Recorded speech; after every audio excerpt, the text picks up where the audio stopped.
All right, good evening. We're going to continue with that breaking news wrapping up tonight at 5. Former President Donald Trump says he has been indicted on federal charges of mishandling classified documents at his Florida state Mar-a-Lago. That news broke about 20 minutes ago. You just watched the end of an NBC special report from New York. There is no official comment or confirmation from the Justice Department yet, though prosecutors handling this probe were spotted today at a Miami courthouse where a grand jury has been hearing from witnesses. Trump was found to have more than 300 documents with classified markings at Mar-a-Lago. Some of those were found in an FBI search 2 months after the former president's lawyers said a search had not turned up any more documents. This is really developing minute by minute here. Look for updates here on KGW, KGW.com, and of course, NBC Nightly News at 5:30.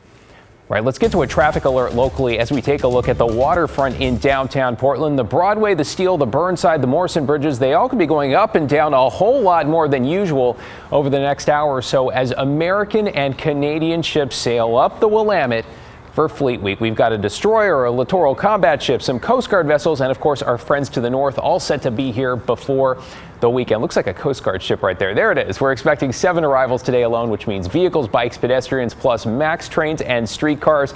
You might be waiting a while. We're going to keep an eye on things and check in just a few minutes. Developing this evening, a warning from authorities in Washington County after a spike in overdoses. Over the last 5 days, officials say 15 people have overdosed, 5 of them fatally, and law enforcement say they believe fentanyl is to blame.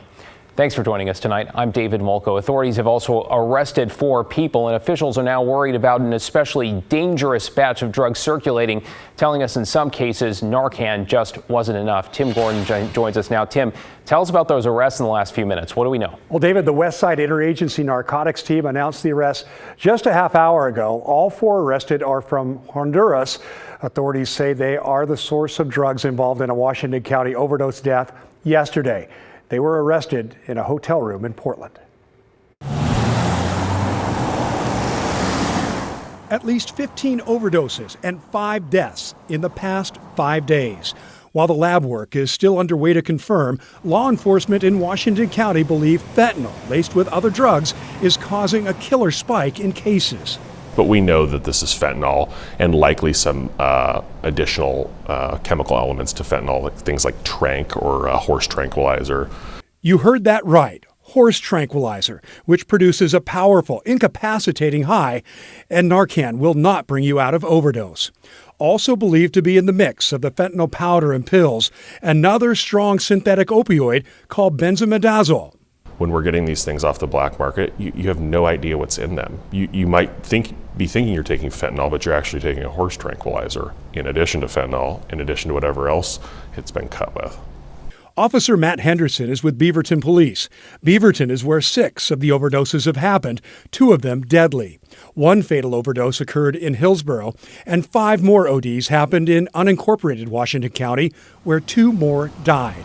Henderson says the cases involve people of different ages and socioeconomic backgrounds, so this drug epidemic doesn't discriminate.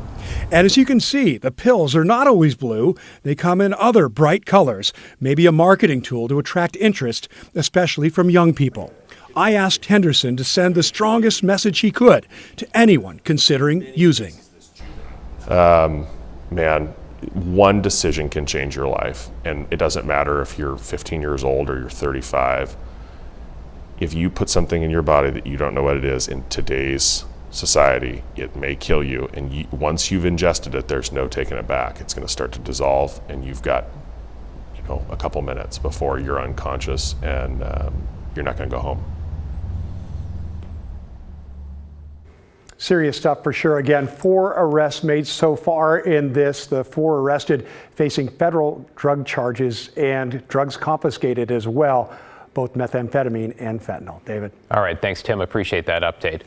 This evening, we're getting reaction to Portland's new daytime camping ban, along with more restrictions and enforcement that will be gradually phased in. The new ordinance takes effect early next month. It means no tents on city property between 8 a.m. and 8 p.m., along with a complete camping ban in some locations like parks and near schools. Let's bring in Thomas Schultz. Thomas, what are you hearing in terms of reaction?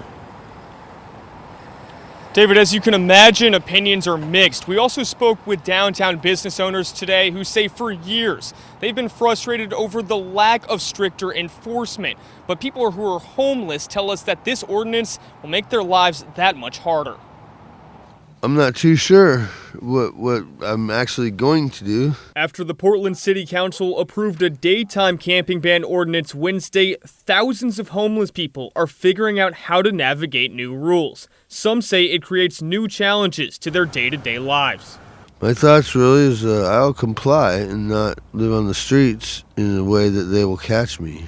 After 3 warnings, people could face a $100 fine or 30 days in jail. I don't want to go to jail. Plus, there's other reasons why I don't want to go to jail, because it's dangerous in jail. But Commissioner Renee Gonzalez said Wednesday almost no one will go to jail over the ban. That's led downtown business owners to question how severe punishment will be for those in violation of the ordinance. Bob agreed to speak to us but didn't want to show his face. That just means there's no teeth. Absolutely. I mean, they don't have $100 to pay, so they just won't pay it. So what's there going to be, a bench warrant? It doesn't make any sense. It'll be ineffective, completely ineffective. He says sales from his store have dropped 20% in the past year because people are afraid to come to his downtown location. I don't know why it's taken so long for the city to start addressing this problem. It's just been getting worse and worse.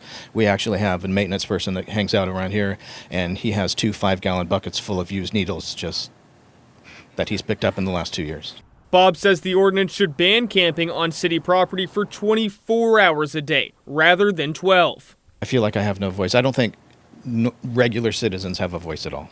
He says too much government funding is being allocated to resources to help people on the streets. Officials at Rosehaven Day Shelter disagree. This is going to be really hard for us as a day shelter, which the city doesn't fund day services currently, and we are already serving about 120 to 150 people a day here. Liz Starkey expects the displacement of homeless people to have severe repercussions. Many of the people that we are serving are already experiencing intersecting physical and mental health issues. But Rosehaven is trying to help people in need. They're like a sleeping bag and a tent all in one. Starkey says Rosehaven bought 200 shelter bags to distribute to homeless people. And then if you have to get up and move, it's really easy to fold it up, roll it up, and take it with you. She expects the ordinance will lead to many more people relying on the nonprofit services. The city says it will begin implementing the ordinance in July in a phased-in approach. There's people here that they need help. We also reached out to Multnomah County officials to see what the potential impact of this ordinance would be on county libraries, where many people who are homeless congregate. They say it's too early to know the impact, but they are looking into that matter heavily. David? Thank you, Thomas. We've got some new information this evening. The Multnomah County Board has approved a $3.6 billion budget plan for 2024. That figure includes state and federal funding that passes through the county.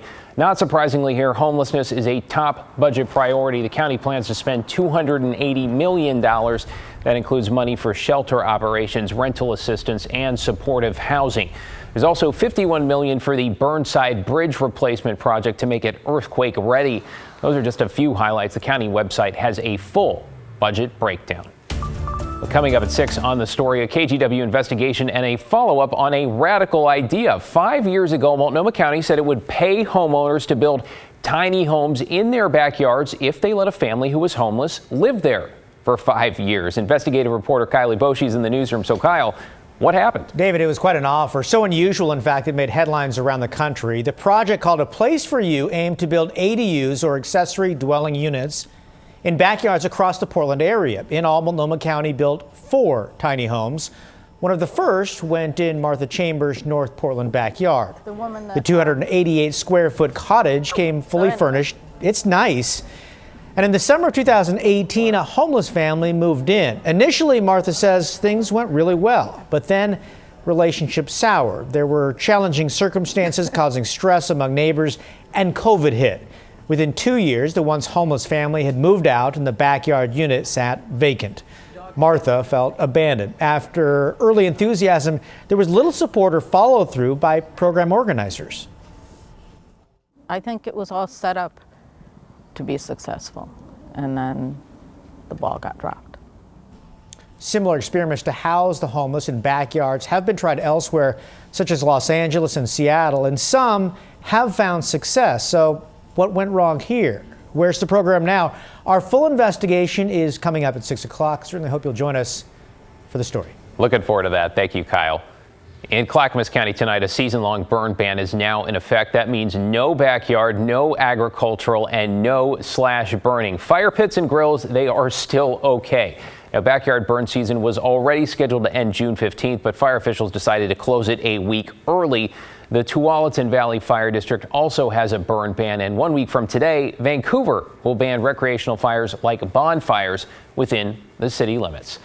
Well, to the Oregon coast now, where researchers say they have discovered a cluster of rare and critically endangered ocean creatures. It is a group, you can see them, of 25 sunflower sea stars in Yaquina Bay. That is the most found in one location since Pacific populations were destroyed by sea star wasting syndrome back in the mid-2010s. Researchers say the sea stars are important because they keep urchin populations in check, which in turn prevents the destruction of kelp forests.